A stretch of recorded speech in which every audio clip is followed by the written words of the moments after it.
Hi guys, అందరు ఎలా ఉన్నారు? సో చాలా మంది అడుగుతున్నారు ఈ మధ్య వీడియోస్ పెట్టట్లేదు ఏంటి అని. సో కొంచెం టైం అయితే దొరకట్లేదు ఈ మధ్య, అందుకనే డిలే అవుతుంది. బట్ ఇక నుంచి అయితే రెగ్యులర్గా రావడానికి అయితే ట్రై చేస్తాను వీడియోస్. సో ఈ రోజు మన టాపిక్ వచ్చేసి అపార్ కార్డ్. సో మనం ఈ వీడియోలో డీటెయిల్గా తెలుసుకుందాము అపార్ కార్డ్ అంటే ఏంటి, దానివల్ల యూజెస్ ఏంటివి, దానివల్ల డిసడ్వాంటేజెస్ ఏంటివి, అడ్వాంటేజెస్ ఏంటివి, అనేది ఎక్కడ ఉపయోగపడుతుంది, దాన్ని మనం ఎలా యూజ్ చేసుకోవాలని చెప్పేసి మొత్తం డీటెయిల్గా ఇన్ఫర్మేషన్ అయితే మనం డిస్కస్ చేద్దాము. సో నార్మల్గా అయితే ఇప్పుడు మనకు ప్రతి ఒక్కరికి ఆధార్ కార్డ్ అయితే ఎలా మ్యాండేటరీ అయిపోయిందో ప్రతి ఒక్కరికి ఇండియాలో, అట్లనే సేమ్ ప్రతి ఒక్క స్టూడెంట్కి అపార్ కార్డ్ అనేది ఫ్యూచర్లో మ్యాండేటరీ అవ్వబోతుంది. ఈ కాన్సెప్ట్ తీసుకొచ్చింది అయితే ministry of education.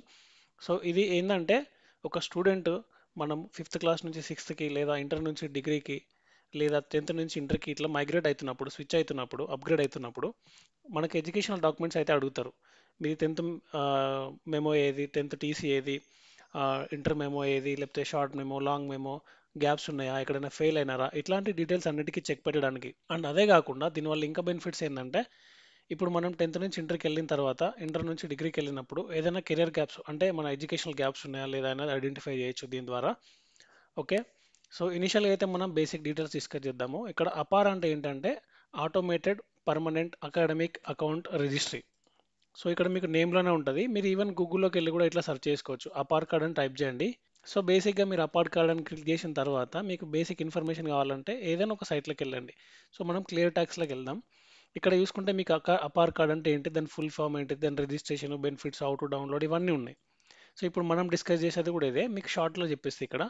So APAAR card అంటే బేసిక్గా ఒక Aadhaar card one nation one card ఎట్లయితే ఉందో సేమ్ అపార్ కార్డు కూడా one nation one student ID card లాగా.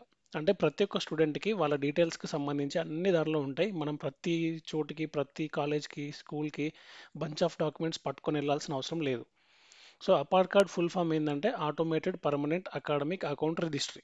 ఇక్కడ దీనిలోనే ఉంది, మన ఫుల్ ఫామ్లోనే దాని మీనింగ్ మొత్తం ఉంది. ఏంది, ఒక్క స్టూడెంట్కి సంబంధించిన పర్మనెంట్ రిజిస్ట్రీ అంటే దానికి స్టూడెంట్కి సంబంధించిన డీటెయిల్స్ అన్నీ దానిలో ఉంటాయి. ఓకే. ఇప్పుడు మనం ఎట్లయితే అకౌంట్ నెంబరు అంటే ఆధార్ కార్డ్ ఇవ్వగానే ఇది పాన్ కార్డ్కి లింక్ అయింది కాబట్టి మన ట్యాక్స్, మన బ్యాంక్ ఇన్ఫర్మేషన్ కూడా తెలుసుకోవచ్చు. ప్రతి ఒక్క దానికి ఆధార్ కార్డ్ లింక్ ఉంది కాబట్టి ప్రతి ఒక్క డీటెయిల్స్ మనం ఆధార్ కార్డ్ నెంబర్ ద్వారా లేకపోతే ఆధార్ కార్డ్ క్యూఆర్ కోడ్ ద్వారా తెలుసుకోవచ్చు. సేమ్ ఇది కూడా మనకు ఆధార్ కార్డులో ఎట్లయితే 12 డిజిట్ యూనిక్ ఐడెంటిఫికేషన్ నెంబర్ ఉంటుందో ఇక్కడ కూడా సేమ్ 12 డిజిట్ ఐడెంటిఫికేషన్ నెంబర్ ఉంటుంది యూనిక్గా ప్రతి ఒక్కరికి. ఈవెన్ నేమ్స్ సేమ్ ఉన్నా సరే, ఫేస్ సేమ్ ఉన్నా సరే, అకౌంట్ నెంబర్ అనేది డిఫరెంట్గా ఉంటుంది. సో ఇది ఓన్లీ స్టూడెంట్స్ కోసం మాత్రమే, ప్రతి ఒక్కరి కోసం అయితే కాదు. ఇక్కడ ఆల్రెడీ ఉంది అకాడమిక్ అని చెప్పే వర్డ్ వచ్చింది కాబట్టి ఇది ఆల్రెడీ స్టూడెంట్స్ కన్నా మీకు అర్థమైపోయి ఉంటుంది. సో ఇది ప్రతి ఒక్క స్టూడెంట్ అంటే కేజీ, ఎల్కేజీ, యూకేజీ నుంచి పడితే పీజీ వరకు ఇంకా ఏదైనా డిగ్రీస్ ఉన్నా, స్కాలర్షిప్స్ ఉన్నా ప్రతి ఒక్కరు అయితే తీసుకోవాల్సిందే. బట్ ఇప్పుడు ఇది ఫుల్ ఫ్లెడ్జ్డ్ ఇంకా ఇంప్లిమెంట్ కాలేదు. But over that period of time ఇది కంప్లీట్గా ఇండియాలో ఇంప్లిమెంట్ అయిపోతుంది. ఇది చాలా మంచి ఇనిషియేటివ్ గవర్నమెంట్ నుంచి అయితే. ఓకే, ఇప్పుడు దీనివల్ల బెనిఫిట్స్ ఏమేమి ఉన్నాయో అవన్నీ డిస్కస్ చేసుకుందాము. ఇంతకుముందు మాట్లాడుకున్నట్టుగా ఇది one nation one student ID card. ఇప్పుడు ఆధార్ కార్డు ద్వారా మనం డీటెయిల్స్ అయితే ఎట్లా వెతుక్కుంటున్నామో ఆన్లైన్లో, అంటే ఒక ఆధార్ కార్డ్ నెంబర్ కొడితే మిగతా డీటెయిల్స్ అన్నీ వస్తున్నాయి కదా, సేమ్ అట్లనే ఇందులో ఒక పర్సన్కి 10th ఎన్ని మార్క్స్ వచ్చినాయి, 10th కంప్లీట్ అయ్యడానికి ఎన్ని సంవత్సరాలు పట్టింది, ఇంటర్లో ఎన్ని మార్క్స్ వచ్చినాయి, ఏమన్నా ఎడ్యుకేషనల్ గ్యాప్స్ ఉన్నాయా, అంటే ఇంటర్మీడియట్లో ఫస్ట్ అటెంప్ట్లో ఫెయిల్ అయ్యి, సెకండ్ అటెంప్ట్లో ఫెయిల్ అయ్యి, థర్డ్ అటెంప్ట్లో పాస్ అయితే కూడా ఆ డీటెయిల్స్ ఉంటాయి. అండ్ ఎన్ని డిగ్రీస్ ఉన్నాయి, ఒకవేళ బీటెక్ చేసిండా, డిగ్రీ చేసిండా, పోస్ట్ గ్రాడ్యుయేషన్ చేసిండా, చేయలేడా, ఆ డీటెయిల్స్ ఉంటాయి. ఓకే. ఇంకా ఒక 10th నుంచి ఎల్కేజీ, యూకేజీ నుంచి పడితే 10th దాకా ఎన్ని స్కూల్స్ మారిండు, ఏ ఏ స్కూల్స్ ఎక్కడ ఉన్నాయి, వాటి డీటెయిల్స్ ఏంటి, అండ్ ఎక్కడ కాలేజ్లో జాయిన్ అయ్యిండు ఆ డీటెయిల్స్. ఇంకా ఏమన్నా అకాడమిక్ ఇయర్ అకాడమిక్ పీరియడ్లో ఏదైనా స్కాలర్షిప్స్ వచ్చినాయి ఇతనికి, వస్తే ఎక్కడి నుంచి వచ్చినాయి, ఏ స్కాలర్షిప్ వచ్చినాయి, ఎంత వచ్చినాయి. దాని తర్వాత ఇప్పుడు బీటెక్లో ఒక స్పెషలైజేషన్ కోర్సులు అయితే ఇస్తున్నారు కదా ఇప్పుడు present, artificial intelligence, machine learning అని. ఇట్లాంటి కోర్సెస్లో ఏదైనా స్పెషలైజ్డ్ స్కిల్ ఉంటే కూడా ఆ స్కిల్ డీటెయిల్స్ కూడా మనం మెన్షన్ చేసుకోవచ్చు.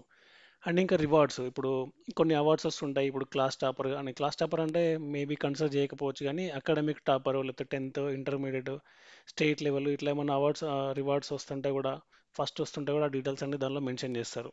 ఇవే కాకుండా ఒక రూపాయి కాయిన్కి అంటే ఒక కాయిన్కి టూ సైడ్స్ అయితే ఎట్లా ఉంటాయో ఇవన్నీ బెనిఫిట్స్ మనం డిస్కస్ చేసుకున్నాము. ఇప్పుడు డిసడ్వాంటేజెస్ ఏంటంటే, ఇప్పుడు డిసడ్వాంటేజెస్ అని చెప్పకూడదు, మనకే అడ్వాంటేజ్ మనకే డిసడ్వాంటేజ్ రెండు రకాలుగా మనం తీసుకోవాలి. సో ఎందుకు అంటున్నా అంటే ఇప్పుడు మీకు బీటెక్ అయిపోయింది, ఏదైనా ఒక కంపెనీలో ఇంటర్వ్యూ షెడ్యూల్ అయిందనుకోండి.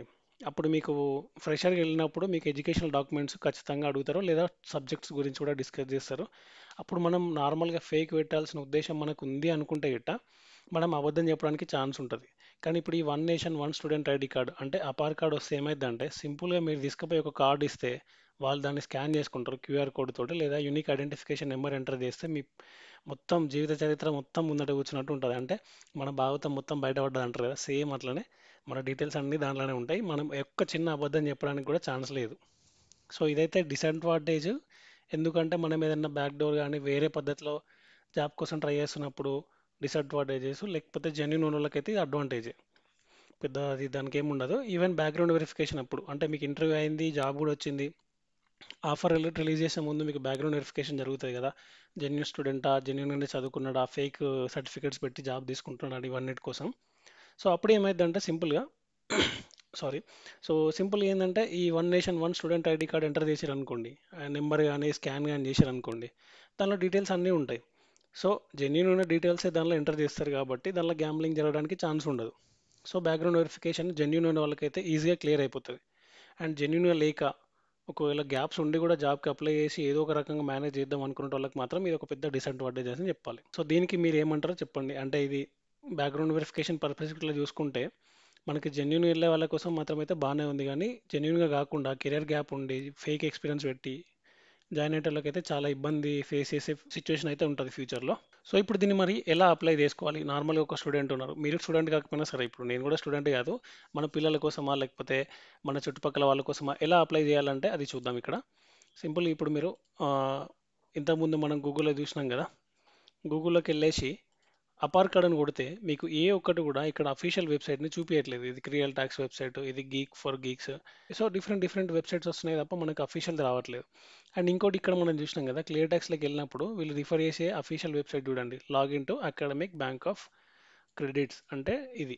గూగుల్లోకి వెళ్ళేసి సింపుల్గా abc.gov.in అని సెర్చ్ చేస్తే మీకు ఇక్కడ వస్తుంది academic bank of records credits, ఇక్కడ ఏబీసీ అంటే academic bank of credits website మీకు government of India official website open అవుతుంది. ఇక్కడ gov.gov.in ఉంటేనే చూడండి, వేరే వెబ్సైట్స్లోకి వెళ్ళొద్దు, ఓకేనా. ఇక్కడ హెచ్టిపిఎస్ ఉండాలి, సెక్యూర్డ్ ఉండాలి, ఓకే. సో ఇక్కడ కూడా మీకు డీటెయిల్స్ ఉంటాయి నార్మల్గా. ఇక్కడ మీకు స్క్యూఆర్ కోడ్ వస్తుందని చెప్పేసి అండ్ ఇప్పటివరకు ఎంతమంది దీన్ని రిజిస్టర్ చేసుకున్నారు, ఓకే, ఇవి డీటెయిల్స్ అన్నీ ఉన్నాయి. అండ్ ఇక్కడ ప్రొసీజర్ ఒక స్టూడెంట్ అప్లై చేసుకోవాలంటే ఏంది, ఫస్ట్ డిజీ లాకర్కి. సో బేసిక్గా ఏంటంటే ఈ అకాడమిక్ బ్యాంక్ ఆఫ్ క్రెడిట్స్ అనేది బై డిఫాల్ట్గా మనం ఆధార్ కార్డు, డ్రైవింగ్ లైసెన్స్ ఇట్లాంటివన్నీ డిజీ లాకర్లో ఎట్లయితే స్టోర్ చేసుకుంటామో ఇది కూడా డిజీ లాకర్కి సింక్ అవుతుంది బై డిఫాల్ట్గా. అంటే మనం ఇక్కడ ప్రొఫైల్ క్రియేట్ చేసుకున్నా అది డిజీ లాకర్కే సింక్ అవుతుంది, ఓకే. ఇక్కడ డిజీ లాకర్కు మనం అకౌంట్ క్రియేట్ చేసుకుంటాం, లేకపోతే తర్వాత మన ఎడ్యుకేషన్ని సెర్చ్ చేసుకుంటాం, అక్కడ ఏబీసీ ఐడి క్రియేట్ అయ్యింది, దాని తర్వాత మనం డౌన్లోడ్ చేసుకుంటాం. మీకు కావాలనుకుంటే ఇక్కడ ట్యూటోరియల్ వీడియో కూడా చూసుకోవచ్చు, ఇది కూడా మీరు రిఫర్ చేయొచ్చు. లేదు మనకి అంత అవసరం లేదన్నా నువ్వు చెప్పేసి అంటే సింపుల్గా మై అకౌంట్ దగ్గర క్లిక్ చేయండి, స్టూడెంట్ పైన క్లిక్ చేయండి. ఇక్కడ మీరు మొబైల్ నెంబర్ నుంచి లేదా యూజర్ నేమ్ నుంచి లేదా అదర్ వేస్ నుంచి మీరు సైన్ అప్ చేసుకోవచ్చు. ఇక్కడ నేను ఏది క్లిక్ చేసినా సరే ఇది మారట్లేదు చూడండి, మొబైల్ యూజర్ నేమ్ అదర్స్ అంటే బై డిఫాల్ట్గా మీరు దేని నుంచి ఒక అకౌంట్ క్రియేట్ చేసినా అది డిజి లాకర్కి సింక్ అవుతుంది. సో మనం మొబైల్ నెంబర్తో చేసుకోవాలనుకుంటే ఇక్కడ మొబైల్ క్లిక్ చేసి సైన్ అప్ పైన క్లిక్ చేయండి. సో ఇక్కడ మీరు సైన్ అప్ పైన క్లిక్ చేసిన తర్వాత మీ మొబైల్ నెంబర్ ఇస్తే ఓటీపీ జనరేట్ అవుతుంది. ఓటీపీ జనరేట్ అయిన తర్వాత ఈ ఫీల్డ్స్ అన్ని మీకు ఎనేబుల్ అవుతాయి. ఇక్కడ మీరు అన్ని డీటెయిల్స్ ఎంటర్ చేసి వెరిఫై అప్ క్లిక్ చేసి మీరు ప్రొసీడ్ అవ్వండి. సో ఇప్పటివరకు నేను కూడా రిజిస్టర్ చేయలేదు, సో నేను ట్రై చేసి ఇప్పుడు మీకు అప్డేట్ ఇస్తాను. సో ఇప్పుడు ఇక్కడ నేను మొబైల్ నెంబర్ ఇచ్చిన జనరేట్ ఓటీపీ పైన క్లిక్ చేసిన తర్వాత ఓటీపీ వచ్చింది. ఓటీపీ వచ్చిన తర్వాత వెరిఫై పైన క్లిక్ చేసిన తర్వాత నాకు ఈ పేజ్ ఓపెన్ అయింది. ఈ పేజ్లో ఏముందంటే డిజిలాకర్ పేజ్లో ఇక్కడ నా ఆధార్ కార్డ్ ఏంటి, నా పాన్ కార్డ్ ఏంటి, రిజిస్టర్ ఆఫ్ వెహికల్స్ ఏమైనా ఉన్నాయా నా పేరు మీద, ఇవన్నీ ఉన్నాయి. ఎందుకంటే ఇవన్నీ నేను డిజిలాకర్లో ఆల్రెడీ పెట్టినా కాబట్టి ఇవి వస్తున్నాయి నా మొబైల్ నెంబర్ ఎంటర్ చేయగానే, అన్నీ ఉన్నాయి. ఇక్కడ అలో కొట్టేసేయండి. అలో ఇచ్చిన తర్వాత ఐఎమ్ స్టూడెంట్ ఎట్ అని చెప్పి మీరు ఏదైనా స్టూడెంట్ మీ యూనివర్సిటీ నేమ్ ఇచ్చేసేయండి. ఇక్కడ అడ్మిషన్ ఏ ఇయర్లో ఉంది ఆ యూనివర్సిటీలో ఆ డీటెయిల్స్ ఇచ్చి సబ్మిట్ కొట్టేస్తే మీకు అకౌంట్ అనేది క్రియేట్ అయిపోయిన తర్వాత one nation one ID card అంటే ఆధార్ కార్డ్ మీరు డౌన్లోడ్ చేసుకోవచ్చు. సో ఓవరాల్గా ఇది గైస్ అపార్ కార్డ్ యొక్క ఇన్ఫర్మేషన్. మీకు వీడియో ఇన్ఫర్మేటివ్ అనిపించింది అంటే మీ సర్కిల్లో ఎవరైనా స్టూడెంట్స్ ఉంటే వాళ్ళకి వీడియో షేర్ చేయండి, మోస్ట్లీ హెల్ప్ అవ్వచ్చు.